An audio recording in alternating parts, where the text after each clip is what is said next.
Le Barça est tenu en échec à Vallecas, donc le terrain du Rayo Vallecano. Le Barça ne profite donc pas de la défaite du Real Madrid la veille pour s'échapper un petit peu plus. Est-ce qu'il faut vraiment en parler tout de suite? Bon, on en parle tout de suite quand même.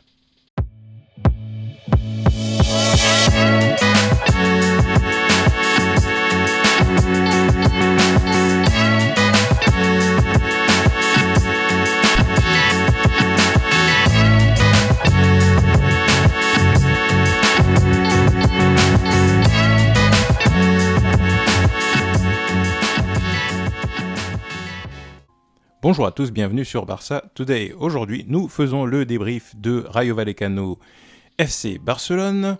Donc le Barça se déplaçait donc à Madrid pour rencontrer le Rayo, équipe difficile, on le savait, on l'avait dit dans l'avant-match.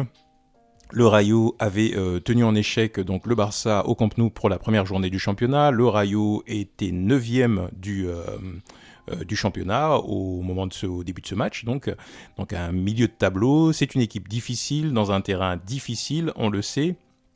Ce qui permet d'ailleurs, ils sont toujours 9e après cette victoire malgré tout. Donc on savait que ça allait être compliqué, mais malgré tout, je n'imaginais pas ne pas voir le Barça jouer.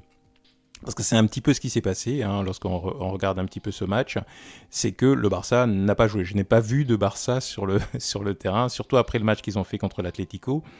Je n'ai pas reconnu l'équipe. Beaucoup d'entre vous seront très très déçus et vont certainement tomber sur l'équipe et tomber sur Xavi. Et ils auraient raison. D'abord, chacun fait ce qu'il veut. Si la façon d'exprimer sa frustration, c'est un peu de tomber sur les gens, ça peut se comprendre tant que ça reste dans le respect. Toutefois, je ne peux pas leur donner complètement tort puisque je n'ai pas reconnu l'équipe du tout. L'équipe a commencé à jouer à peu près correctement jusqu'au premier but, j'ai envie de dire, qui arrive à la 19e minute, si je ne m'abuse, quand même en début de match, quoi, après. Et à partir de là, voilà, le match part complètement à gauche, quoi. Donc le match se déstructure totalement. Le Barça arrête de jouer. Le Barça commence à faire du jeu long. Le Barça renonce à son style de jeu et perd énormément de ballons. C'est illustré par le second but, une perte de Jong alors que c'est une touche. Il reçoit une touche, je crois, de Baldé. Et il n'a pas l'intensité pour récupérer le ballon au milieu de terrain. Il essaye de tacler. Je crois que c'est un défenseur en plus qui a le ballon, qui remonte et qui trompe Ter Stegen. Ter Stegen lui-même, qui sur les deux buts, en temps normal, en tout cas le Ter Stegen de cette saison, les aurait arrêtés, je pense. Là, il n'y est pas du tout. Donc c'est ce que j'ai mis lorsque j'ai fait le post juste après le match en disant non, l'équipe n'y était pas. L'équipe n'y était absolument pas dans l'intensité, dans la créativité. On était vraiment, je pense que c'est... Je ne sais pas si le match a été mal préparé psychologiquement. C'est peut-être le reproche que je ferai à Xavi, parce que Xavi, à minima, parce que Xavi n'est pas sur le terrain. Et on va rentrer un peu plus dans le détail concernant les raisons pour lesquelles je pense que cette défaite est arrivée.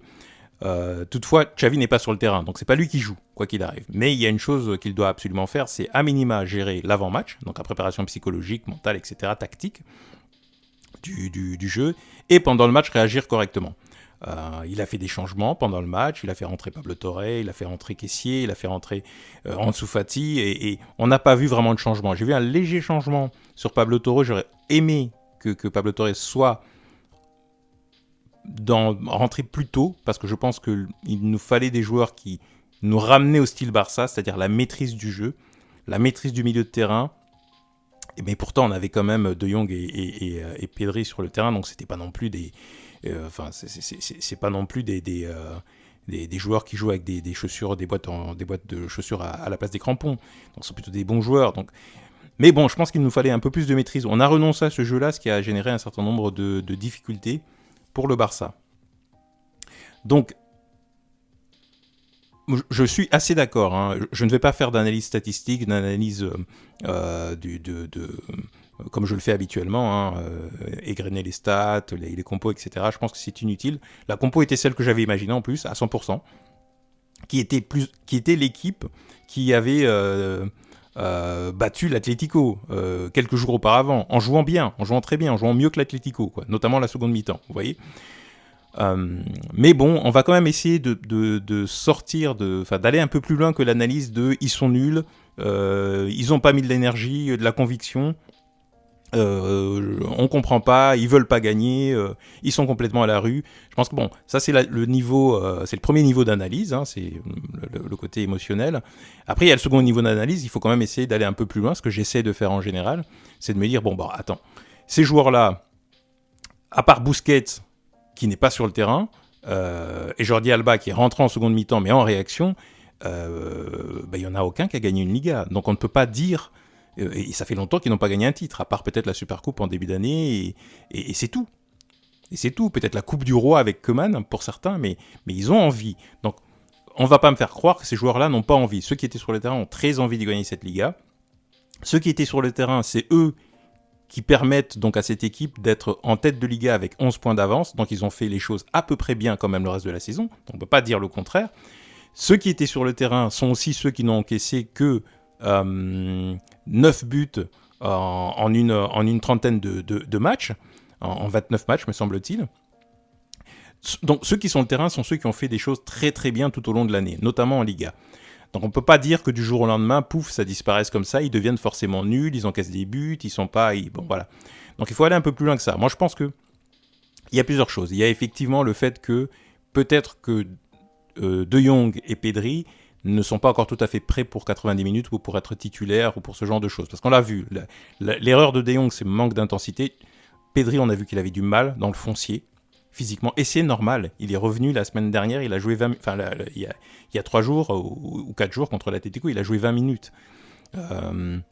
C'est tout à fait normal, et un peu plus peut-être. C'est tout à fait normal qu'il n'ait pas encore le foncier, le physique pour tenir ce genre de partie. D'autant plus que en face, on a le Rayo Vallecano qui, de mémoire, encore une fois, a battu le Barça à plusieurs reprises, n'a pas perdu contre le Barça cette saison. Il me semble que contre les gros, ils se débrouillent plutôt bien. Je vais vérifier ce qu'ils ont fait contre les gros cette saison. Parce que c'est pas non plus un hasard s'ils sont là. Hein. Donc, ok, dernier résultat, effectivement, contre la Real, ils sont pas très bons. L'Atlético, ils font nul contre Valence.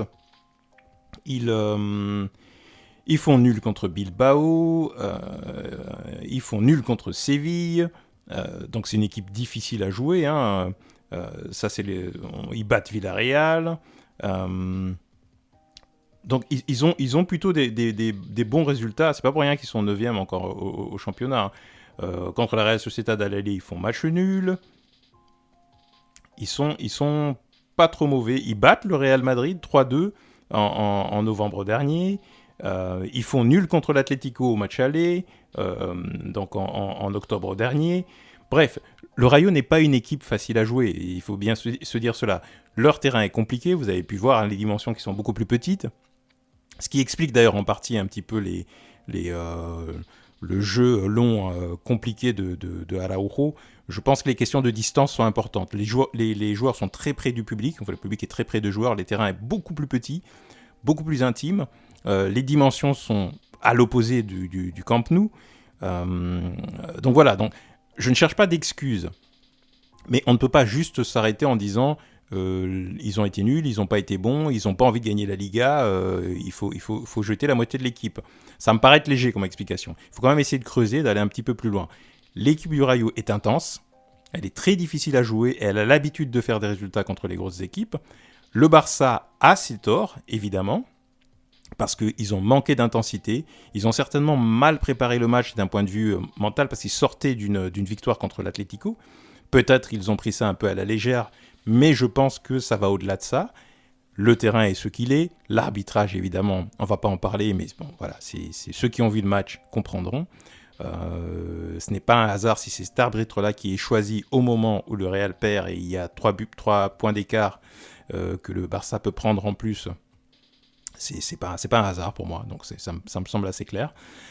Et donc voilà, donc il y a un certain nombre de circonstances qui font que c'était un caillou, c'était un obstacle qu'il fallait franchir et le Barça n'a pas réussi à le faire. Il y a 11 points d'écart toujours, donc ça c'est une bonne chose, mais heureusement qu'il y a ce matelas qui a été justement gagné par cette équipe avec ces joueurs-là qui ont fait le boulot auparavant. Sinon, il n'y aurait pas eu ces 11 points d'écart.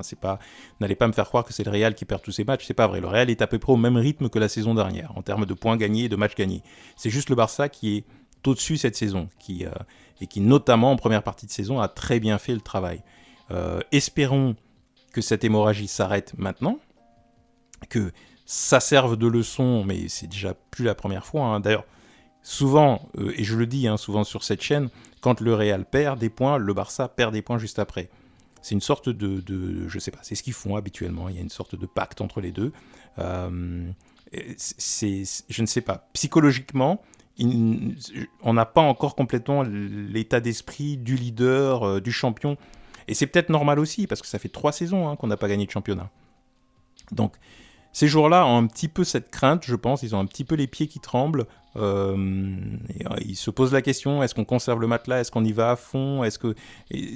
Quand cette Liga sera gagnée, si cette Liga est gagnée, parce qu'il reste encore beaucoup de points à aller chercher, je pense qu'ils seront plus sereins la saison prochaine. Ils pourront gérer plus facilement ce genre de match psychologiquement.